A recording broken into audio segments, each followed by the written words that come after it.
We've been talking about a lot of things the Catholic Church has introduced into the world. But how about the sanctity of life, the dignity of marriage? Let's talk about these things and a whole lot more today on the Catholic Church, Builder of Civilization.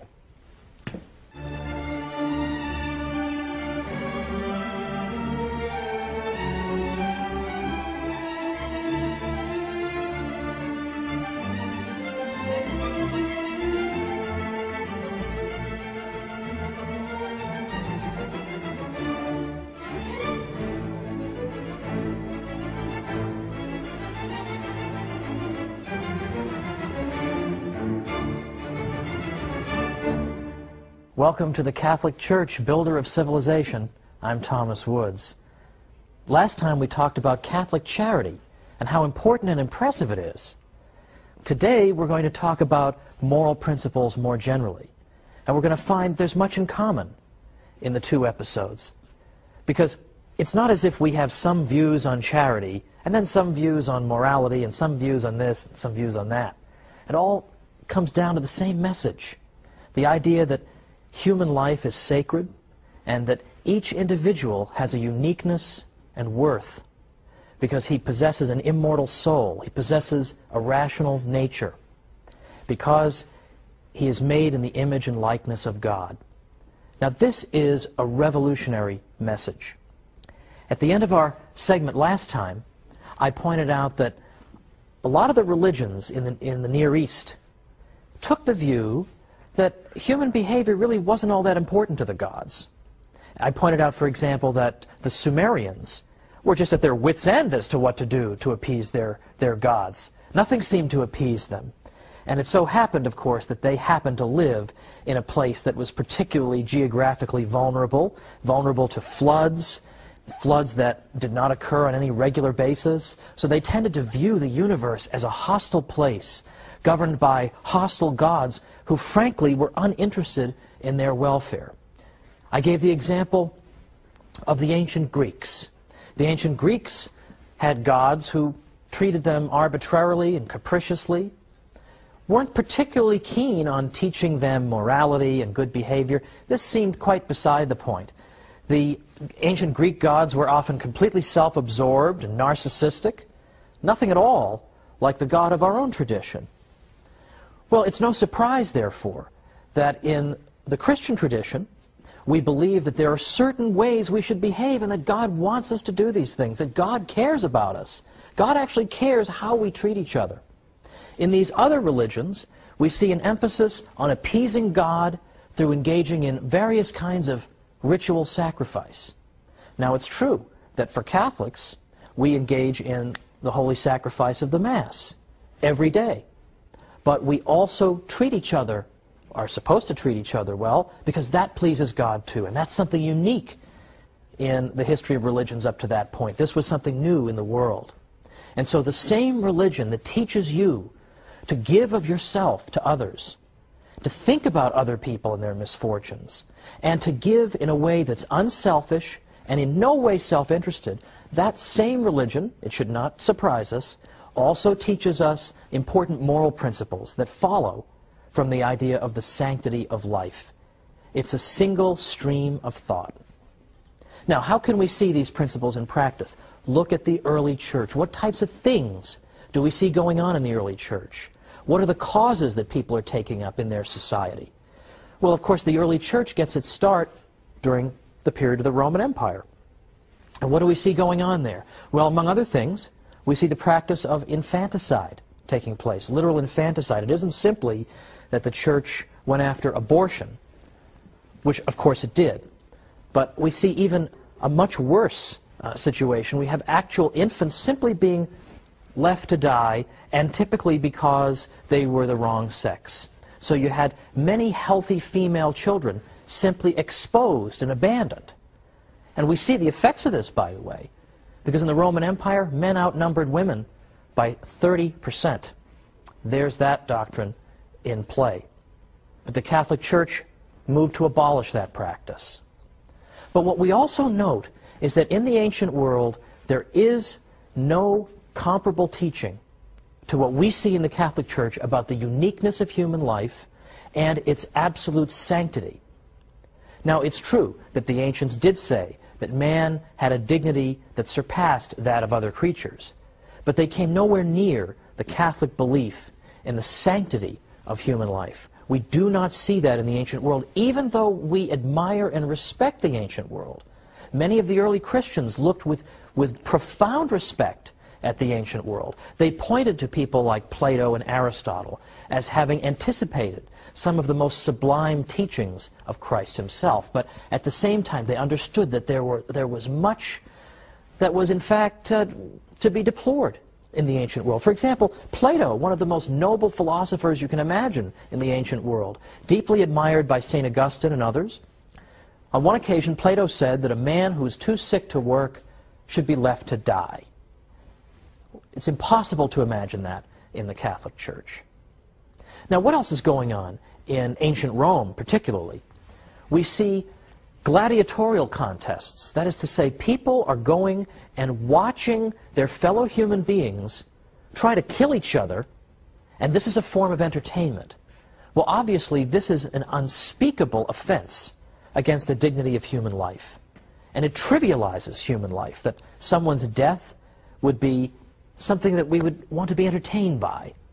So, in fact, it was the Christian emperors who helped to abolish these gladiatorial contests, and that has been called one of the greatest moral victories in history. But it's not just that. It isn't just that we see examples of barbarism in the ancient world.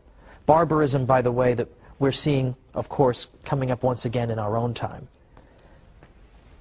We're also finding that there's a difference between the way the ancient Romans and Greeks treated the interaction of men and women and the ideal that we have for that. The ancient Greeks were utterly contemptuous of women, whereas in the Catholic faith, we see, in fact, a profound respect for women. And I realize this is the opposite of what people say. Supposedly, the Catholic Church is anti-woman, and it's pro-man, and it's patriarchal, and all the rest of it. But for heaven's sake, let's think about it. Where else in the ancient world, or even going up into the Middle Ages, where in the world could you see women who were able to run their own institutions? They ran their own convents and schools and orphanages and so on and on. Where do you see that other than in the Catholic Church? We have a legion of female saints. We have tremendous devotion to the Blessed Mother. We have all these aspects of the faith that are pro-woman, and there are still others as well. And this is why in the early church it so happens that the Catholic religion was accused of being a woman's religion because so many women belonged to it. So much for the idea that the church is an opponent of women. It was called a women's religion. Now we see also an emphasis in the church on the dignity of marriage, that intimate relations between men and women were to be confined to the marital bond, such that even Edward Gibbon, some of you may know Edward Gibbon, was the historian in the 18th century who blamed the fall of Rome on the Christian religion. So he was not inclined to be sympathetic, but even he had to admit that in fact the Christians have helped to restore dignity to the marital bond. Likewise, the church taught what we might call the equalization of adultery. That is to say, it's not simply something to be deplored when a wife cheats on her husband, but it is equally to be deplored when a husband cheats on his wife. And Edward Westermarck, who was an expert in the history of Western marriage, has said that in fact it was the Christian religion that finally equalized adultery. So we have an emphasis on the equality when it comes to adultery, an emphasis on the sanctity of the marital bond. We have women in, to use a modern phrase, leadership roles. And in fact, incidentally, by equalizing adultery, in effect, the church is saying that men can't just get up and leave their wives, and leave them with nothing. So these things, in fact, attracted women. But it's more than even this. What else do we see with the Catholic Church's emphasis on the dignity of human life? Well, we see a campaign against even the practice of suicide, dignity of human life. Well, we see a campaign against even the practice of suicide. Now this may seem strange. Isn't everyone opposed to suicide? Not so, actually. Ancient Greeks like Aristotle were against suicide. But others in the ancient world, in fact, believe it or not, had supported suicide. You'll recall from an earlier episode we talked about the Stoics. The Stoics were a school of thought that argued that the ideal human being should be so much the master of himself that he should be utterly unperturbed by outside events. He should be have complete mastery over himself and his emotions. He should never allow his emotions to get the better of him. Well, the Stoics argued that in fact suicide was in some ways even an admirable way to depart this world, because there, more than in any other case, the ideal man was showing that he was utterly unperturbed by the world, so much so that he, at the moment of his choosing, would decide when he would depart that world. How else can you see an even better example of the idea of the Stoic values in practice? I am so above other events in the world that I can even depart this world when I choose. That is my mastery over the world. That type of narcissism, in fact, informed the Stoics' views on suicide. And of course the church had to say, this is not only nonsense, but dangerous nonsense. That life is something valuable, and we aren't simply to cast it aside on a whim when we think it's a good idea. In fact, a number of Catholics pointed out that Christ obviously disapproved of suicide. At no point did he say to his followers, listen, if the persecution ever gets too bad, you can just commit suicide. We can't even imagine those words being uttered. But there is the Catholic Church's emphasis on the sanctity of life. It is not to be disposed of even by ourselves, much less by some distant government or by some gladiator in a contest in the arena. Now, even beyond this, we have yet another topic that touches on the sanctity of life, and that's the subject of the waging of war. Because it was the Church who, before any other institution, introduced the idea that there actually could be limits on what is permitted in war, on the reasons you can go to war, and the spirit in which war can be waged. There was nothing that corresponded to that in the ancient world because they did not have the same spirit of respect for the sanctity and dignity of life. So this moral issue pressed specifically on Catholics. When we come back from the break, we'll talk more about the just war tradition.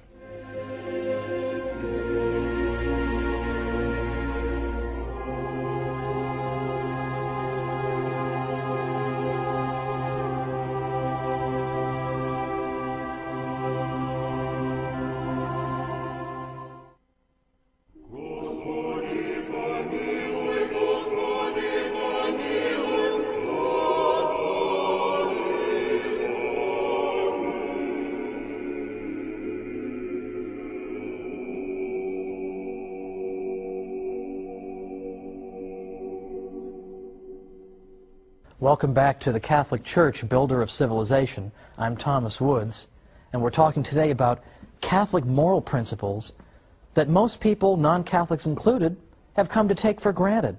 In fact, so much so, they hardly even look for their source. But their source, as in the case of so many wonderful fruits of our Western civilization, is in fact the Catholic Church. And so we've looked at infanticide and gladiatorial contests, and suicide, and now we're beginning to look at the subject of war. The just war tradition develops in the Catholic world, perhaps beginning with Ambrose, but definitely beginning with St. Augustine. St. Augustine had a great deal to say about the justice of war. What's interesting to note, as I said before the break, is that there really wasn't anything like a just war tradition prior to Catholic reflection on the subject. And this is very much different from the views that we see in the 16th century with a famous political philosopher named Machiavelli. Machiavelli was in effect of the opinion that governments could not be held up to moral standards the way individuals were. Governments in effect had to do what they had to do. But the Church condemned that view and was condemning it as early as St. Augustine. So, for example, some of the principles that were laid out by Catholic thinkers, according to which war could be justly waged, were as follows. For example, St. Thomas Aquinas, in his famous segment on war, said that it's important that the war be declared by the pertinent authority. An individual on his own cannot simply go and declare war. It has to be somebody who holds legitimate, duly constituted authority. Secondly, there has to be a just cause involved. Any old reason for waging war is not acceptable. And there has to be a right intention. You can't go to war solely out of desire for vengeance or just for a desire for conquest. So in other words, war cannot always be justified. Just because a war is going on does not make it just. So St. Thomas set down these important principles. And then with the passage of time, we begin to get the development of the just war tradition in the Catholic Church even further. In the 16th century, for example, a great man at the University of Salamanca named Francisco de Vitoria had much to say on the subject of the just war. And a couple of Catholic historians have recently summed up his view, I think very nicely and eloquently. Vitoria, in effect, said as follows, that assuming that a prince has authority to make war, he should first of all not go seeking occasions and causes of war, but should, if possible, live in peace with all men, as St. Paul enjoins on us. When war for a just cause has broken out, it must not be waged so as to ruin the people to whom it is directed, but only so as to obtain one's rights and the defense of one's country, and in order that from that war peace and security may in time result. When victory has been won, victory should be utilized with moderation and Christian humility. Francisco Suarez likewise said, a just war must be waged by a legitimate power. Second, its cause must be just and right. Third, just methods should be used, that is, equity in the beginning of the war and the prosecution of it, and in victory. The reason of the general conclusion is that although war in itself is not an evil, yet on account of the many ills which it brings in its train, it is to be numbered among those undertakings which are often wrongly done, and thus it needs many circumstances to make it honest. Now, that is at least a brief taste of the just war tradition, and there are, of course, modern just war theologians who are trying to adapt this tradition to modern circumstances and continue to develop it. But the critical idea here is that states are subject to moral rules and cannot simply do whatever they wish. They are not allowed, for example, simply, for no other reason, simply to go out and slaughter civilians. There are rules on how war should be conducted, and that is because of the Church's emphasis on the sanctity and dignity of life. Now, I recall years ago, back before my Catholic days, I was a student at Harvard, and that is a whole other show in itself, what it was like keeping your sanity being at Harvard. But I remember one of my dear friends at Harvard. His name was Fred DeCaro, lives in Connecticut. He's actually designed my website for me for free, so I figured he gives me a free website, I mention him on television. Well, Fred DeCaro once said to me when I was still a Protestant, he said, he asked me why I wasn't a Catholic, and I gave some hemming and hawing answer. I didn't have any good answer. I don't know. I haven't thought about it. I haven't spent the time to think about it. But I asked him why he was one. Why are you a Catholic? And there are a lot of different reasons people could give for this, right? I mean, well, I was swept up by the Bible. I was swept up by the story of some saint. A lot of people prayed me into the church, or some argument convinced me, or whatever. But his answer was very simple, and I never forgot it. And it stayed with me all the way to my conversion. He said, because the Catholic Church tells us how to lead the good life. That's simple. The Catholic Church tells us how to lead the good life. Couldn't ever get that out of my head. Because I thought to myself that what the Church teaches in so many areas is in fact challenging to us. And in some ways, it's a real challenge to the baser part of our nature to live up to the great ideal that the Church holds out to us. But I remember coming to the conclusion one day that everybody at some point in his life has to answer the question, do I intend to live as a human being, or do I intend to live as a beast? And the Catholic Church holds out a glorious and noble path of life in which you're not self-absorbed, in which the whole world doesn't revolve around you, but you are part of a nexus where you care about other people and you care enough about yourself to treat yourself with dignity. And I recall there's a quotation from Seneca, an ancient Roman, who said, "What a contemptible thing is man if he fails to rise above the human condition." Even a pagan Roman understood that there's something about unaided human nature that is incomplete, that cannot live the virtuous life without extra help. So it was almost as if Seneca understood that if we're going to live a life that truly befits a human being, we need the assistance of divine grace. Now, the animal kingdom is composed of creatures who possess only instinct. They can't engage in moral reflection. They don't possess reason. So it stands to reason that we human beings should be held to a higher standard than the beasts, that we should observe moral principles, we should reflect on our behavior. Now, all this went through my mind as I was considering converting to the Catholic Church, and I was attracted to her moral teaching. A lot of people say, oh, the Church is too tough in her moral teaching, she'll drive people away. To the contrary. People ultimately, deep down, want to be challenged. They want to be challenged by holiness. And I remember that that's what attracted me. And I remember learning that in ancient Greece, Socrates had said that to know the good is to do the good. That as soon as you know what the good thing to do is, well, you just automatically feel compelled to do it. But I knew that wasn't so. I knew of many times in my life when I had perfectly well known what the good thing was to do, and I absolutely had not done it. And I had perfectly well known what the evil thing to do was, and I had pursued that. So much for Socrates. But then you read St. Paul. And St. Paul has so much moral realism when he says that there are times when I know perfectly well what the good is, and I shun it. And I know perfectly well what the evil is, but yet I pursue that. And I remember once I finally did convert to the Church, I remember my spiritual director telling me that the next time I was tempted to eat a cupcake, I should have a carrot instead. Now, what did he mean by that? Did he mean that cupcakes were evil? He meant that cupcakes are delicious. That's why it's an exercise of will to avoid them. And that by avoiding something like a cupcake, which is morally neutral, I can train my will. I can, in effect, tell myself, I am in control. I'm not going to be swept away by passions. I'm not going to be swept away by irrationality. I can train myself because by avoiding cupcakes and eating carrots, I train my will to be able to say no.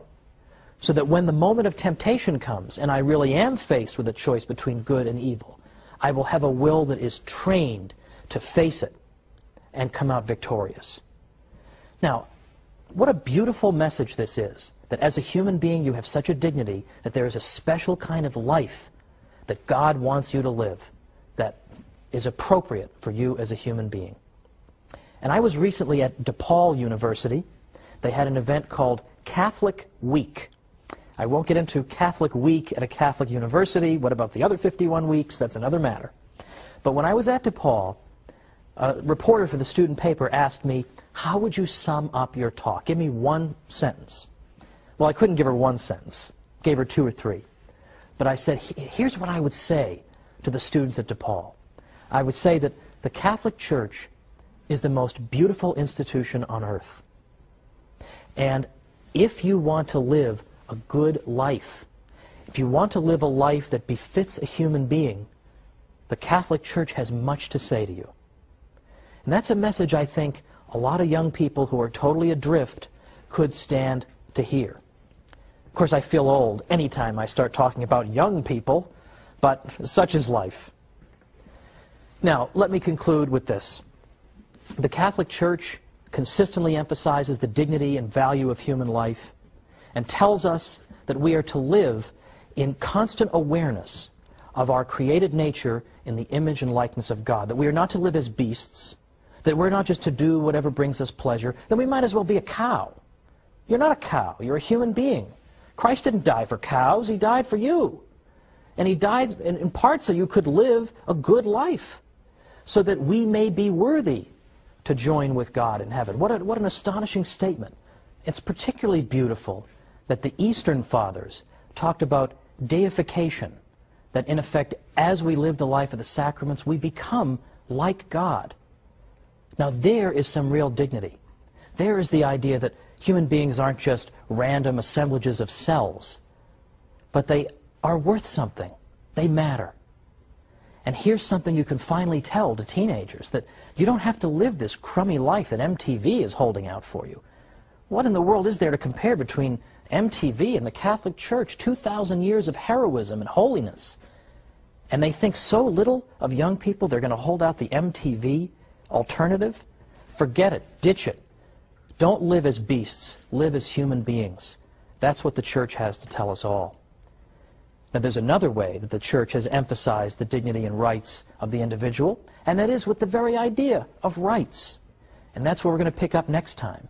Where does this idea that I have a right to life and a right not to be robbed or expropriated, that comes also from the Catholic Church. So join me next time for the Catholic Church, Builder of Civilization. See you then.